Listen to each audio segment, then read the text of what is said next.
capítulo 7, ¿verdad? Ya estuvimos y ya pasamos por 6 capítulos del libro de Josué. Muy interesante, ¿verdad? Muchas cosas que allí se hablan, aún siendo del Antiguo Testamento, aplican para nosotros.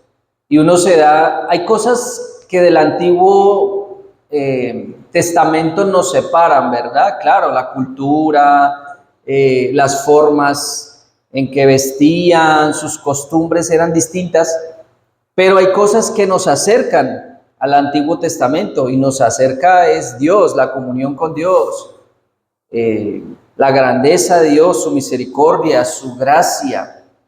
Y vemos una cercanía notable en este pueblo de Israel y es muy parecido a nosotros, ¿verdad?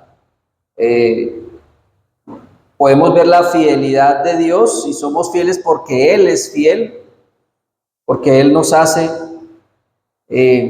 partícipes de su pacto.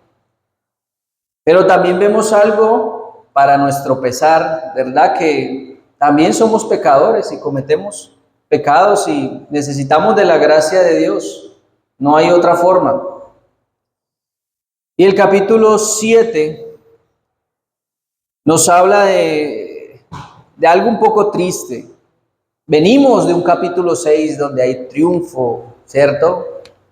Derrotamos a los de Jericó, los muros cayeron, vienen de una victoria, ¿cierto?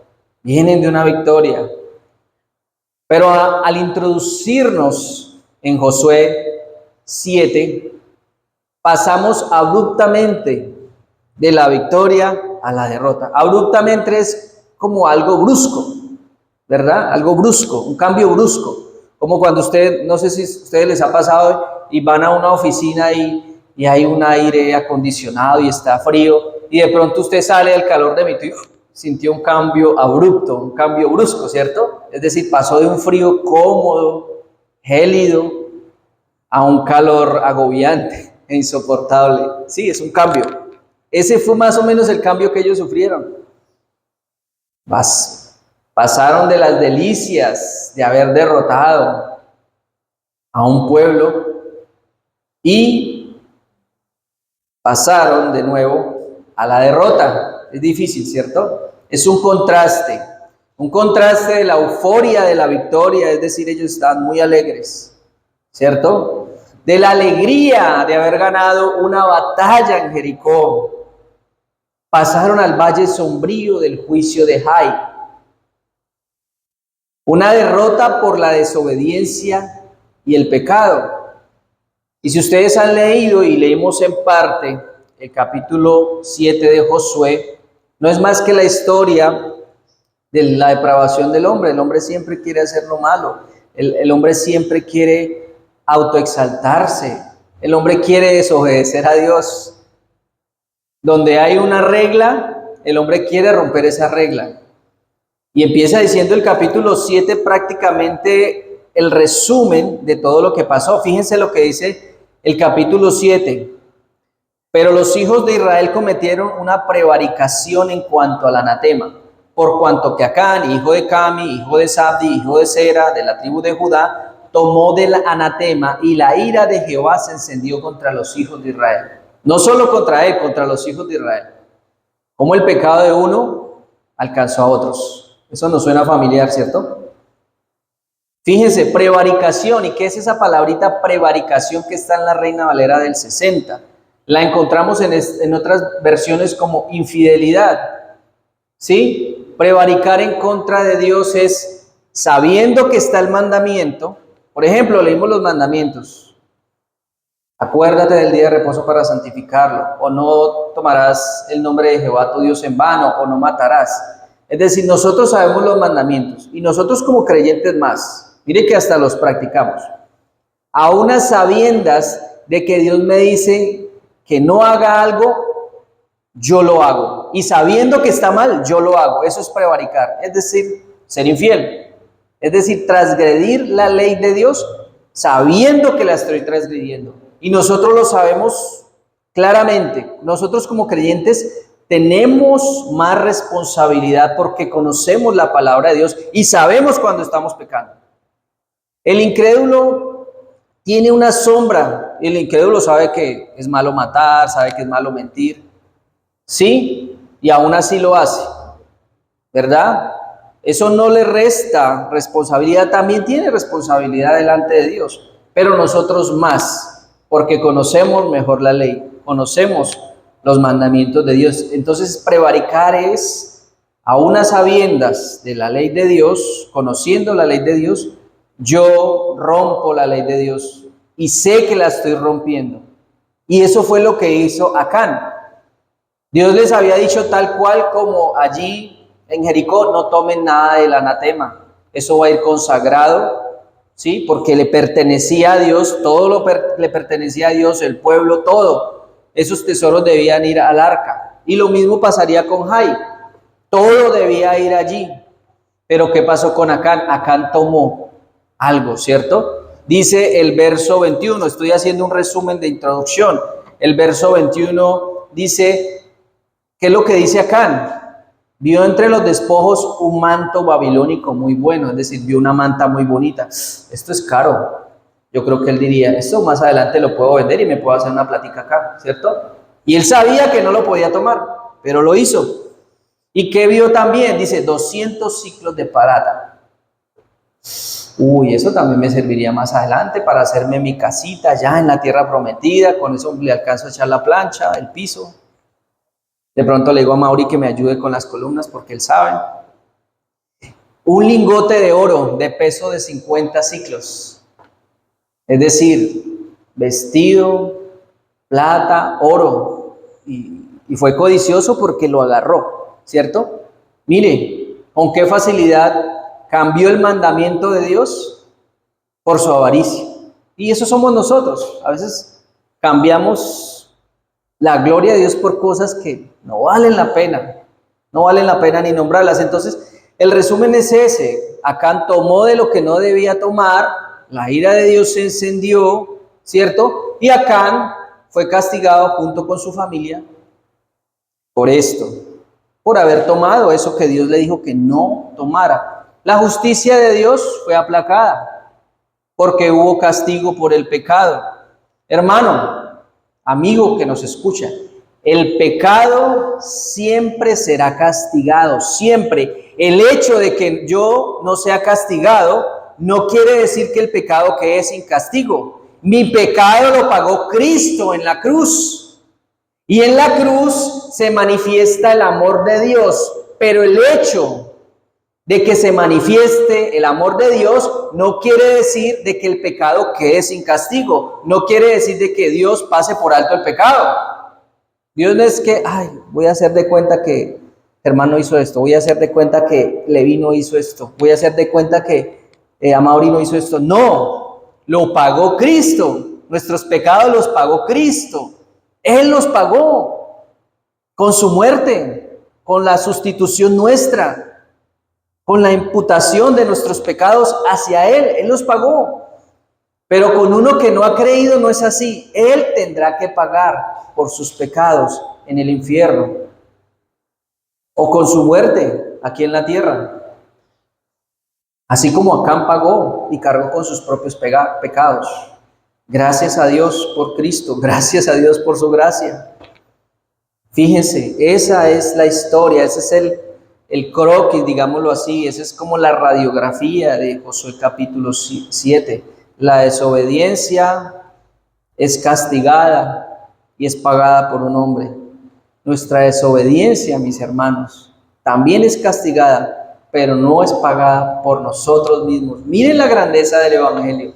Miren la gracia, miren la misericordia de Dios. Ahora, entonces ellos estaban allá en la victoria, sigamos con el relato, digámoslo así, en la cresta de la ola. ¿Sí? Yo no sé si ustedes han visto películas donde estas personas surfean en una tabla, ¿cierto? Y el surfeador le interesa llegar a lo alto de la ola, ¿cierto? Les interesa estar allá, sí. Y ellos estaban allá como arriba en la ola, pero ¡pum!, se cayeron de la ola, ¿cierto? Viene la caída. ¿Y qué nos enseña esto? Que no debemos descuidarnos cuando mejor estamos espiritualmente hablando. No, porque siempre que estamos bien con Dios, de pronto a veces nos relajamos, ¿sí? A veces vienen bendiciones y es como que estamos tranquilos, nos relajamos, ¿no? Nos descuidamos y ¡pum! Caemos. Ahora bien, este capítulo no es solo una lección moral. ¿Qué quiere decir esto? No quiere decir, y basta con decir, no, eso no está bien, lo que Acán hizo está mal, o robar es malo. Esas cosas sí, eso son verdad. Pero lo que nos quiere mostrar este capítulo no es solo eso, es algo más. La gloria de Dios ha sido transgredida. Sufrió vituperio. Y siempre sucede eso cuando nosotros pecamos contra Dios. Claro, estamos pecando contra otro, pero el principal afectado es Dios, su gloria. Siempre veámoslo de esa forma. Esto también nos muestra de la santidad de Dios, de su pureza, pero también nos muestra la cara del hombre, la depravación total del hombre. Y nos muestra que su continuo pensar es maldad y maldad. Y para la muestra está este botón, aquí, acá. Y nosotros también. Porque donde hay ley, donde hay mandamientos, hay pecado. Lamentablemente eso. Y aunque la ley sirve como un freno para el hombre, por ejemplo, las autoridades, la policía, el ejército, todas las instituciones, Dios las ha creado para refrenar la maldad del hombre. Para eso las ha puesto. No son perfectas, hay corrupción y todo, pero ese es el fin principal y por eso dice que nos sometamos a las autoridades y que oremos por las autoridades. El hombre siempre quiere tomar las cosas del anatema, ¿cierto? Lo sagrado de Dios y ponerlas al servicio de Él mismo. Entonces, la ley era clara, pero fue transgredida, fue irrespetada, fue traspasada, fue quebrantada. De nuevo, el hombre siempre tiende a romper las reglas. Había un pacto y Dios exige lealtad a ese pacto, fidelidad, y ahora hoy día también Él exige fidelidad de parte nuestra. Y también se ve la necesidad absoluta, la necesidad latente de un mediador perfecto, de Cristo, que cumpla el pacto, que sea fiel y que su santidad sea la misma santidad de Dios, Cristo Jesús. Fíjense ustedes la soberanía de Dios, pero también la responsabilidad humana. Dios es soberano, pero el hombre es plenamente responsable de sus actos. Dios predestina, predetermina, pero el hombre se responsabiliza de sus actos. De nuevo, fíjense ustedes cómo comienza el capítulo 7 con una nota sombría, es decir, con una nota negativa después de haber venido de la victoria. Una nota oscurecida por el pecado. Pues el pecador está en tinieblas y el que lo practica está en oscuridad y el pecado es ausencia de luz. Fíjense lo que dice el verso 1. Vamos a leerlo todos juntos de nuevo. El verso 1 del capítulo 7. Vamos a leer solo la primera parte hasta donde está el punto y la coma.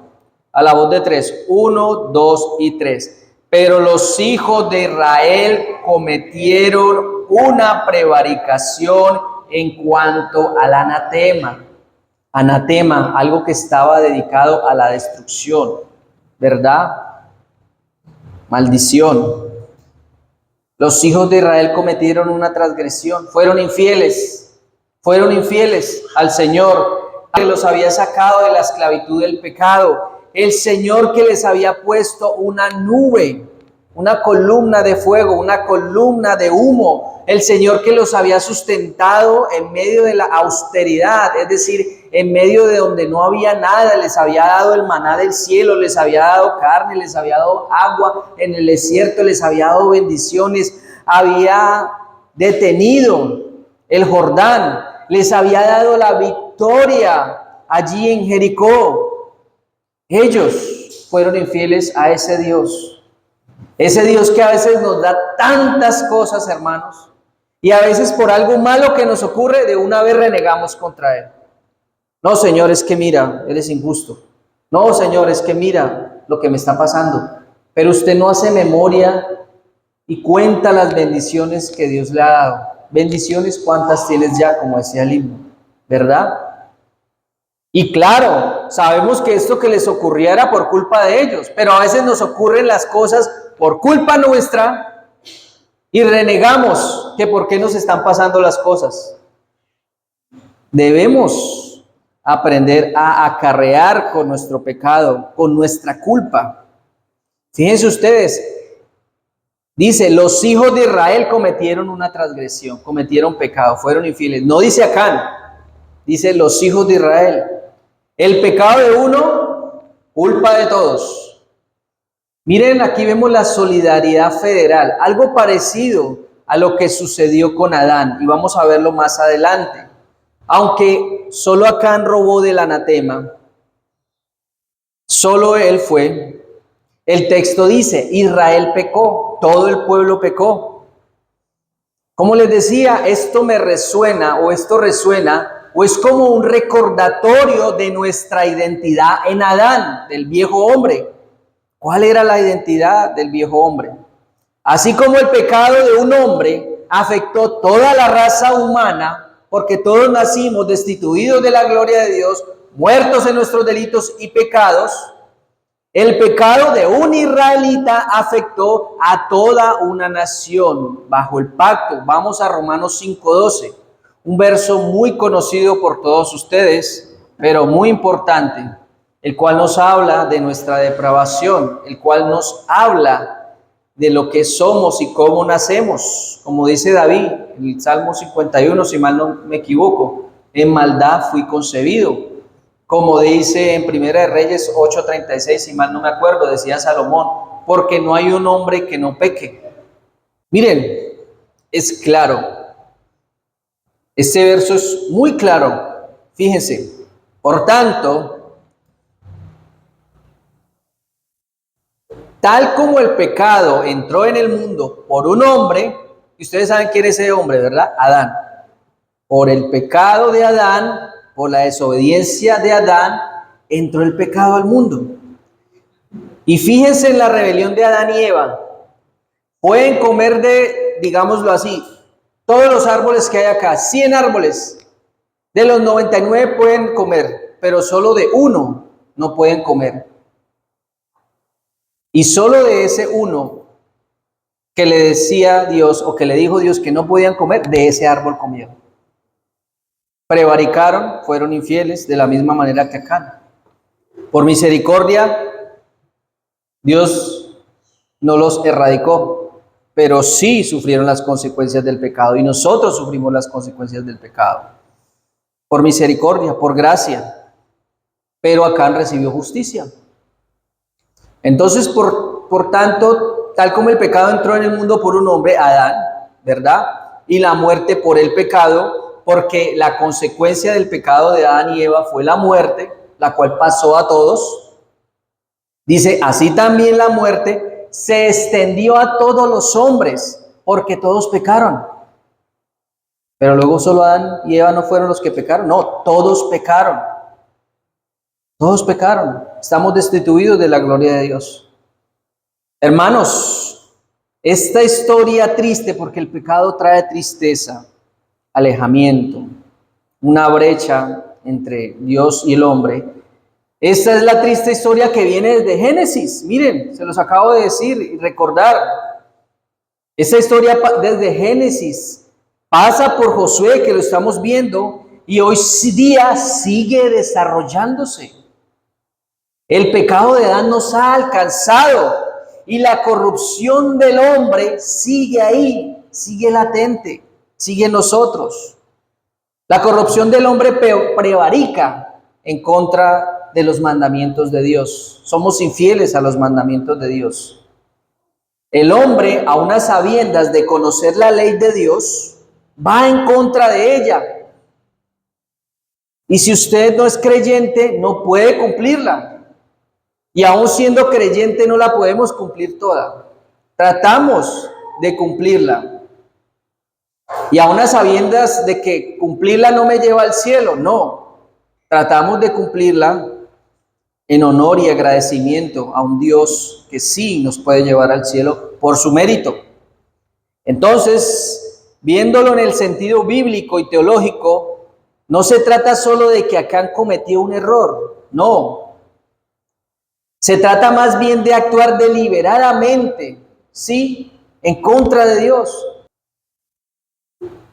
Acán pecó contra Dios, contra su santidad, abusando de su libertad o abusando de su autoridad recibida, como es el caso de Adán. Él abusó de la libertad que Dios le había dado, así como a veces nosotros abusamos de la libertad que Dios nos da como creyentes. Abusamos. El que no es creyente igual lo hace. Aunque esté ciego, esto no le quita responsabilidad, pues tiene conocimiento suficiente para saber y discernir el bien y el mal. Mire Romanos 1, 19 al 20, por favor. Romanos 1, 19, 20. Dice así la palabra de Dios. Porque lo que se conoce acerca de Dios es evidente dentro de ellos, pues Dios se lo hizo evidente. Eso se llama la revelación general de Dios. La revelación fue dada porque desde la creación del mundo, fíjense ustedes, sus atributos invisibles, los de Dios, su eterno poder, su divinidad, se han visto con toda claridad, siendo entendidos por medio de lo creado, de manera que no tienen excusa. Es decir, una persona no tiene excusa para decir no conozco a Dios, puesto que todo lo creado revela el poder y la divinidad de Dios. Y lo hace de manera clara, de manera que no hay excusa. No hay excusa. Y el Salmo 19:1 dice, los cielos proclaman, es decir, cuentan la gloria de Dios, y la expansión, es decir, el firmamento, anuncia la obra de sus manos. Ahí está, Dios revelado. Claro que la corrupción del hombre siempre tiende como a deformar esto. Y por eso en muchas culturas, no solo acá, sino en el mundo, todo eso lo deforman. Por eso hay culturas, por ejemplo las nórdicas, que adoran a Thor, que adoran a Odín, o los romanos, o los griegos, o los mayas, siempre tergiversaban estas cosas, lo corrompían. Si ustedes se dan cuenta, no sé si estuvieron siguiendo esto, pero hace poco fue lanzado un cohete al espacio, ¿cierto? Y dicen que le dio la vuelta a la luna, al lado oscuro de la luna, que nunca antes se había hecho esto. Y gracias a Dios volvieron estos astronautas, pero ellos quedaron fascinados. Allá el espacio, viendo, yo no me imagino, viendo la Tierra, viendo todo, viendo el Sol, bueno, la Luna, lo que vieron ellos, llegaban a una conclusión de que el Creador es Dios. Llegaban a esa conclusión y llegaron convencidos, y uno de ellos llegó predicando. Porque ¿a qué conclusión usted puede llegar viendo la infinitud? Que fue algo que se dio porque sí, o fue acto de pronto de algo meramente casual. No, hay alguien más grande, hay un creador que está por encima de todos. Es increíble. Lástima el nombre que le pusieron a la misión, ¿no? Artemis, que es la diosa cazadora o la diosa de la luna, por eso le pusieron. Y también siguiendo la secuencia de Apolo. Ustedes se acuerdan de Apolo, ¿verdad? Apolo es un dios griego mítico. Entonces, pero miren, a esa conclusión podemos llegar. Ahora, esto fue un pecado grave. De nuevo, no fue un simple error. Fue una rebelión contra la majestad de Dios. Esa misma rebelión se dio en el jardín del Edén. Es la misma. Es un desatino o es un no dar en el blanco, es errar, es la separación que va en contra de un Dios 3 veces santo. Y ustedes saben lo que dice Isaías 6:3. Ustedes saben lo que dice Isaías 6, ¿se acuerdan? los querubines cantando al lado de Dios. Dice que el uno daba voces a otro diciendo: Santo, Santo, Santo Jehová de los ejércitos, toda la tierra está llena de su gloria. Es un atentado contra la gloria de Dios. Cada vez que pecamos insistentemente, descaradamente, contumazmente, a unas sabiendas de que lo estamos haciendo, estamos atentando contra la gloria de Dios, contra el que hizo todas estas cosas. Por eso el pecado de Adán y Eva no fue simplemente un acto de desobediencia y ya no. Fue un acto de orgullo, fue un acto de querer ser igual o más a Dios, fue un acto de rebelión en contra de Dios y su santidad. El pecado, la práctica del pecado va en contra de la naturaleza sagrada de Dios. Es todo lo que está mal y está en la naturaleza del hombre. El ser humano siempre tiene ideas nuevas de cómo pecar, de cómo ir en contravía de Dios y su naturaleza santa. Fíjense, podemos ver en Acán lo sagrado versus lo profano, es decir, lo que no es sagrado. Acán tomó lo que estaba destinado exclusivamente a Dios, ¿sí? Todo sería para él.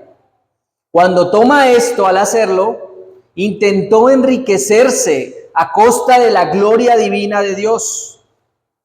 Mi hermano, el hombre siempre busca lo suyo, su gloria, su fortuna, su fama. Pero pocos buscan exaltar y glorificar a Dios en sus vidas y en sus actos, en su obediencia. Y si lo hacemos en algo, es por pura gracia. No es por mi mérito propio, es por su gracia. Toda nuestra vida debería ser dedicada a Dios. Todo nuestro ser debería ser para Él. Cristo, Dios, no es solo una ideología, no es algo pasajero, no es un movimiento político, no. Es una vida llena del Espíritu Santo que busca agradar a Dios aun cuando yo desagrade al mundo. Es un estilo de vida, es una dependencia absoluta de Él.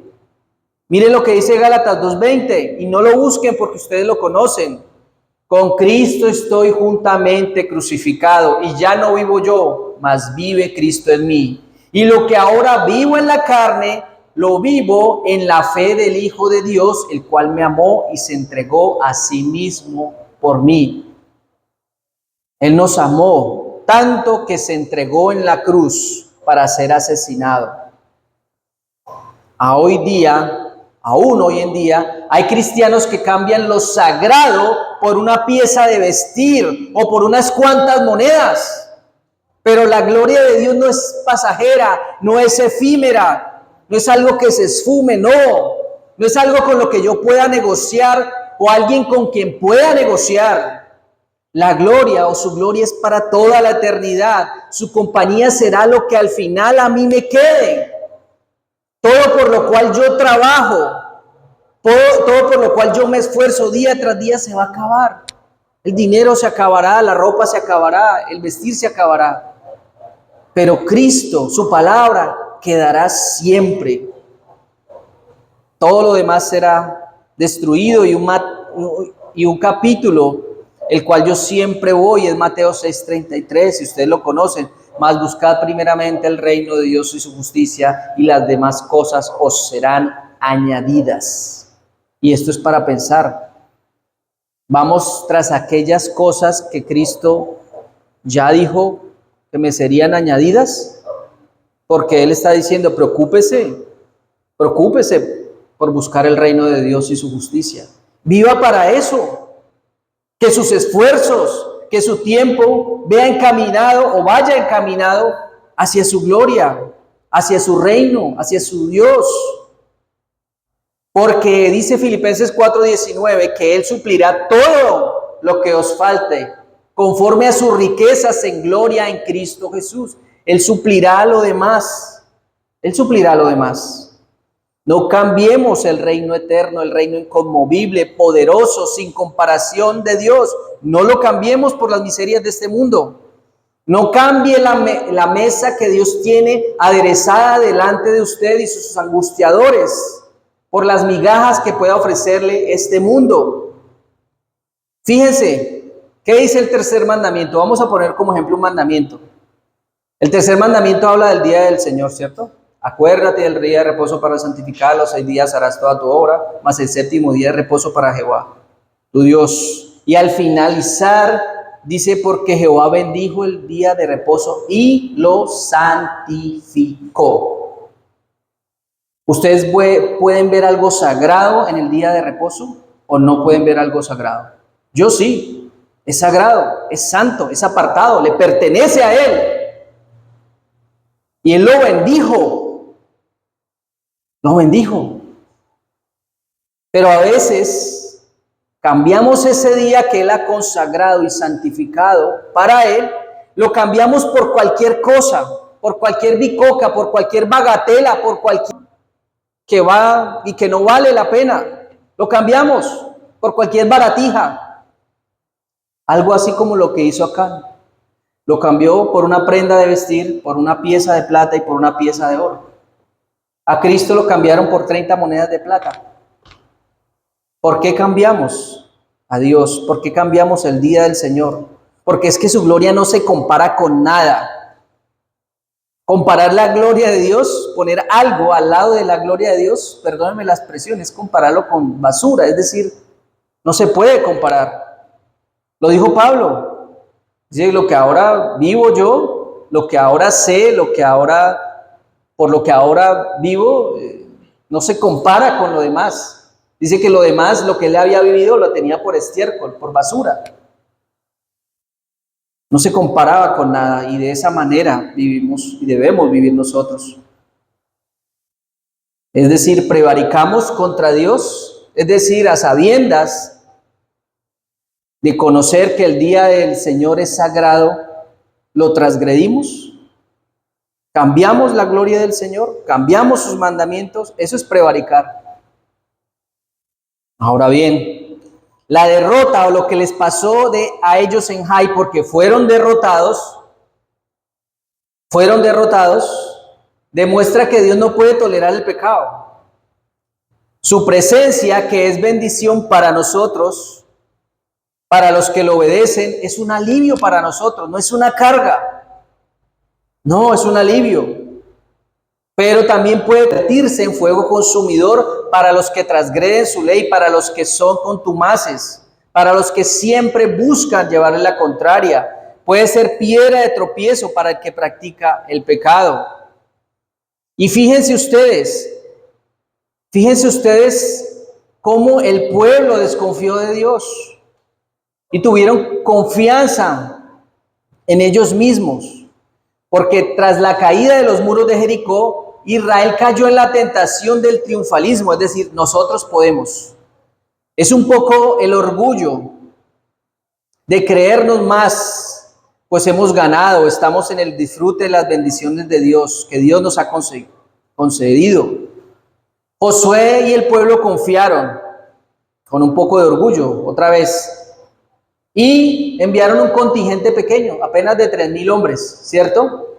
Y fueron derrotados. No consultaron a Dios. ¿Sí ven? No hubo una consagración como cuando la hubo en Jericó, sino dijeron, no, más de solo 3,000 que con eso tenemos. No, fueron derrotados. Olvidaron consultar al Señor. Fíjense, 1 Corintios 10:12 dice, por tanto, el que cree que está firme, tenga cuidado, no sea que caiga. Ellos pensaron que estaban firmes y cayeron. Nosotros también tengamos cuidado de que pensemos que estamos súper bien, tenemos una comunión con el Señor y nos descuidamos y podemos caer. Ellos cayeron, nosotros también podemos caer. A veces juzgamos todo esto que está pasando en la Biblia y decimos, ese Josué, ¿cómo va a hacer eso? Miren Moisés, miren a Abraham, ¿cierto? Pero nosotros también podemos caer. Y esa derrota que sucedió ahí en Israel es una derrota que ocurrió también en el pasado contra los amalecitas, pero cuando estaba Moisés, en Números 14 del 39 al 45 lo pueden buscar en sus casas. Hermanos, amigos, no es coincidencia que el hombre sea infiel a Dios. La razón sencilla es que el hombre no quiere ser fiel a Dios. El hombre solo quiere ser fiel a sí mismo. Su corrupción radical hace que en la historia de la Biblia y en la era actual este círculo se repita y se repite. ¿Por qué? Porque el hombre no quiere ser fiel a Dios, quiere ser fiel a sí mismo, a lo que él piensa, a sus ideas y no a las ideas de Dios. La Biblia en toda su plenitud nos recuerda siempre constantemente la depravación del hombre. Nos muestra siempre esa inclinación del hombre a hacer el mal. Siempre el hombre quiere ser autónomo, libre de tomar sus propias decisiones sin que alguien le diga qué hacer o cómo hacerlo. Pero sin la gracia de Dios activa en cada una de nuestras vidas, incluso el ejército más fuerte puede caer, como lo que sucedió aquí. Y puede ser vulnerable ante el enemigo más pequeño. Pero si nosotros estamos en Cristo, así nuestro número sea reducido, así nuestro ejército sea pequeño y el ejército contrario sea grande, nosotros venceremos. Porque estamos agarrados de Dios, dependemos de Él. Hermanos, Dios no pasa por alto el pecado. De nuevo, el hecho de que la cruz o en la cruz se vea manifiesto el amor de Dios no quiere decir de que Dios pase por alto el pecado. El pecado debe ser castigado para que la ira de Dios se aplaque, para que la comunión sea restaurada. Porque ¿qué dice el Salmo 5:4? Porque tú no eres un Dios que se complace en la maldad. El malo no habitará junto a ti. Miren qué nos está subrayando este versículo, el Salmo 5:4. La santidad absoluta de Dios, ¿verdad? Nos está diciendo su santidad absoluta. Pero también nos está hablando de su incompatibilidad con el pecado. El malo no puede habitar junto a Dios. Dios está airado contra el malo todos los días de su vida. ¿Qué significa esto? Dios no tolera el pecado. Dios no ignora la maldad, como muchos dicen, pero es que miren, ese va progresando y ese injusto le va yendo bien y miren todo. No, Dios no está ignorando esto. Dios no está ignorando esto. Lo que sucede es que Dios, que es 3 veces santo, que es justo y misericordioso, está aguardando el día del juicio. Él es lento para la ira, es grande en misericordia, pero Él dice también, mía es la venganza. Él no ignora la maldad, pero también es por eso que los impíos no pueden tener una comunión íntima ni permanecer en su presencia. Si Isaías dijo, en el mismo Isaías 6, soy de labios impuros, tu gloria me va a destruir, ¿cierto? Habito en medio de un pueblo de labios impuros. Pero ¿qué hicieron? Los querubines pusieron un carbón encendido en sus labios y fue puro. Esa es la manera que podemos estar y permanecer en Dios, por medio de Cristo. Una ofensa fue hecha por Acán, todos pecaron. Esa ofensa a la santidad de Dios, esa desobediencia, esa rebelión, tenía que ser pagada. Tenía que ser pagada con la muerte. La ira de Dios se había encendido. Su furor debía ser aplacado. Y Acán, por justicia, fue destruido. La paga del pecado es la muerte. Acán pagó con su vida por su pecado. Cristo pagó por tu pecado y el de muchos. Fue asesinado injustamente por la injusticia nuestra. Un inocente murió, y no cualquier inocente, Dios mismo hecho carne, el Hijo de Dios, 3 veces santo, sin mancha de pecado. Fue juzgado y asesinado injustamente, pero para que nosotros tuviéramos justicia delante del Padre. Mientras que Acán trajo la ruina sobre los inocentes por su pecado, de la misma manera Adán trajo muerte y pecado a nosotros, heredamos ese pecado. Cristo, siendo inocente, tomó sobre sí nuestra maldición, la maldición del anatema, y se hizo maldito. Miren lo que dice Gálatas 3:13.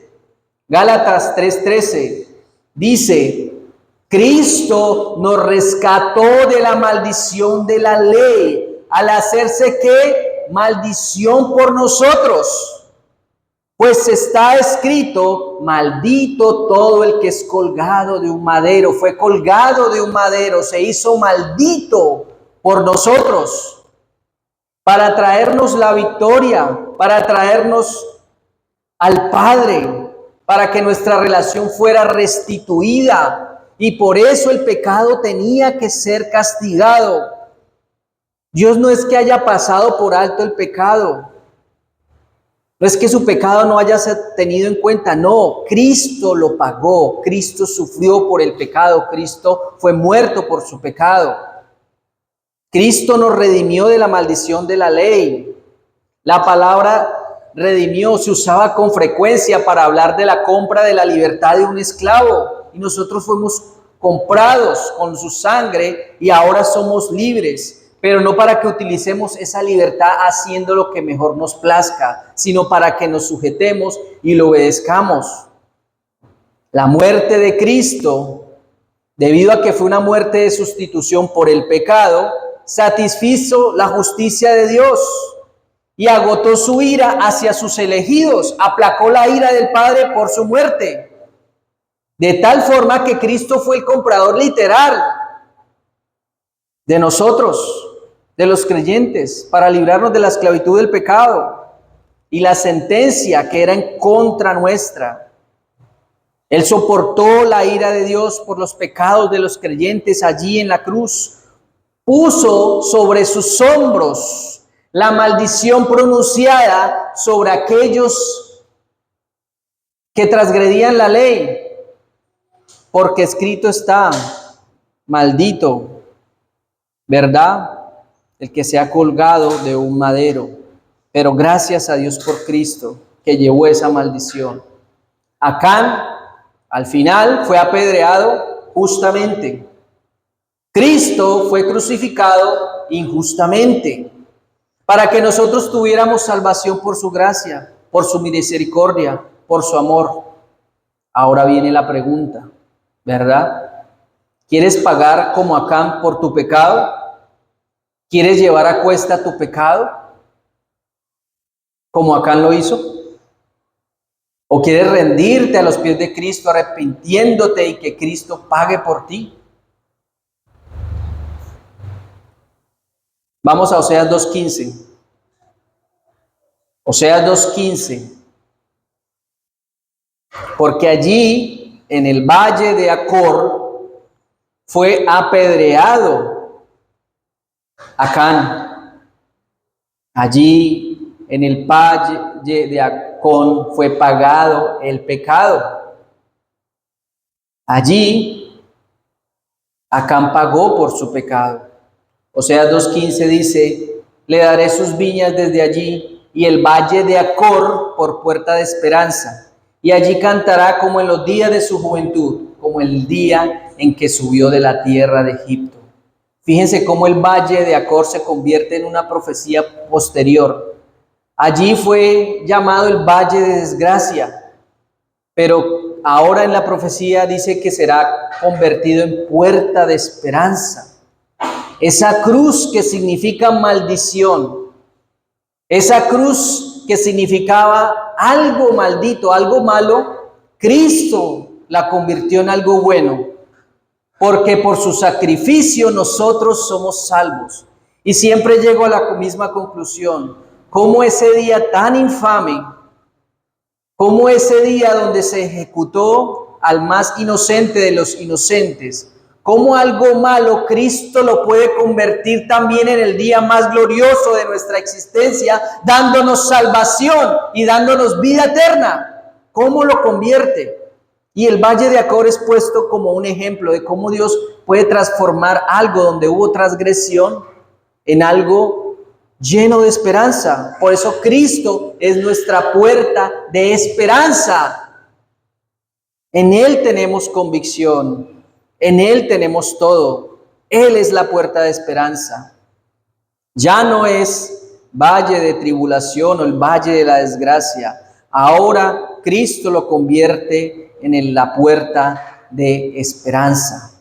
Él dijo en San Juan 10:9, yo soy la puerta, el que por mí entrare será salvo, y entrará y saldrá y hallará pastos. Mi hermano, para terminar, esa desgracia del pecado nuestro, esa desgracia del pecado, ahora se convierte en una puerta esperanzadora, pues Cristo nos trae esperanza, esperanza para todo aquel que en Él cree. Amén. Mis hermanos, la obediencia no es opcional en la vida del pueblo del pacto. No. La obediencia es una respuesta de un corazón que ha creído y que tiene a Cristo como único y suficiente Salvador. Amén. Vamos a orar.